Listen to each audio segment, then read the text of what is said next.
কি হইছে? মন খারাপ কেন? ট্রাম্প তো একদম হারাই গেছে গা। আমেরিকার প্রেসিডেন্ট এত ক্ষমতাধর মানুষ, সে হারাই গেল, খবর পেলাম না তো। এই ট্রাম্প সেই ট্রাম্প না, আমার বিড়াল ট্রাম্প হারাই গেছে। কালকে রাতে খুঁজে পাইতাছি তো বিড়ালটা জানি কত কষ্টে আছে, আমার খুব মন খারাপ লাগতেছে। বিড়াল খুঁজা লাভ সারা জীবন এই তোমার এই পাশে বৈশা তোমার লগে কাঠার মতো লাগিয়া থাকবো, আর ভালোবাসা দুই আপুটা ভরপুর করে দেব। আপনার সমস্যা কি? এত গাগে হিসাব বসতাছেন কেন? দূরে যা বসেন। যদি আসে কি করলি? বন্ধুদের সাথে কেমনে কথা কইতে হয় তোর বাপ মা শিখায় নাই? ঢাকা থেকে কি শিখছস? এরা প্রত্যেকদিন আমার নৌকায় করে কলেজ যায়। তাগোর সাথে বাজে ব্যবহার করা মানে আমার লগে বাজে ব্যবহার করা। আমার ভুল হয়ে গেছে ভাই, আমার মাফ করে। সাতটায় নদী পার হবি, যা। এটা তো শাস্তি, তোর শরীর তো গান্ধা হয়ে গেছে। দেখছস মাঝি তোর জন্য কত টাইম আজলামি করিস না তো। বিড়ালের জন্য আমার এমনি মন খারাপ। এটা তো আমার ট্রাম্প। এই নাও তোমার ট্রাম্প রে।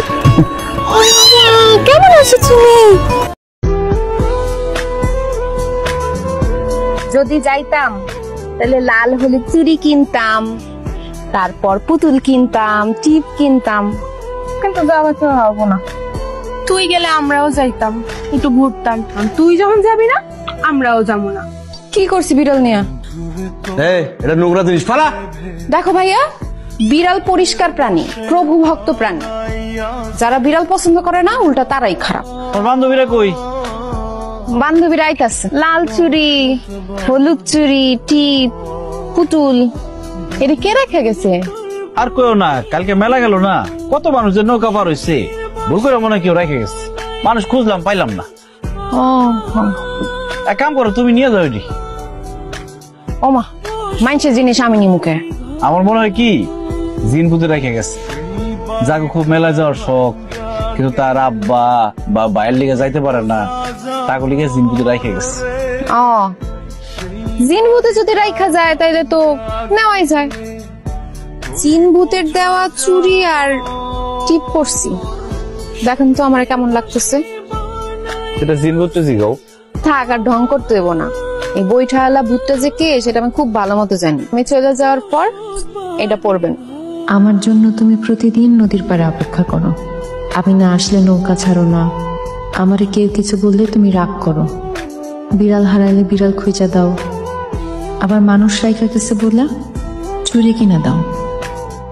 এসব কেন করো আমি বুঝি, এত কিছু করতে হবে কেন? সরাসরি বলতে পারো না তুমি আমারে ভালোবাসো, আমি তোমারে ভালোবাসি। রাতে সবাই ঘুমিয়ে পড়লে আসবো।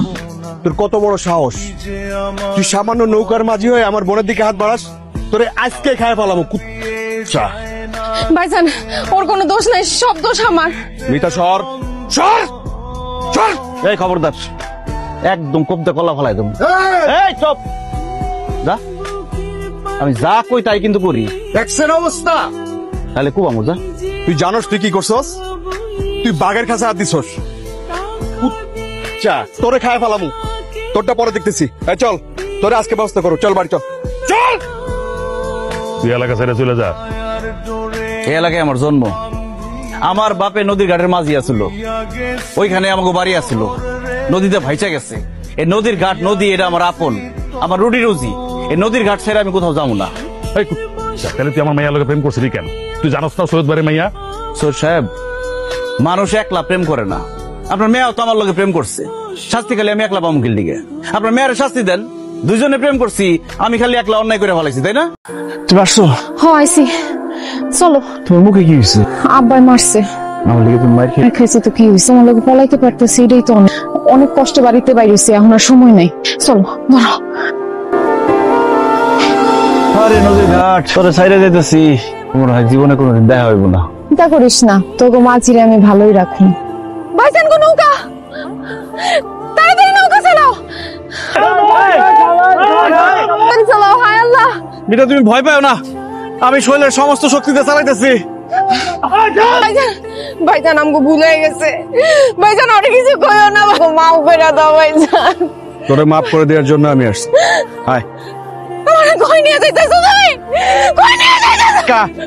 ভাইজান, ভাইজান আমার ভুল হয়ে গেছে, ভাইজান আমাকে মাফ করে দাও। লাশটা নদীতে ফালাই দে।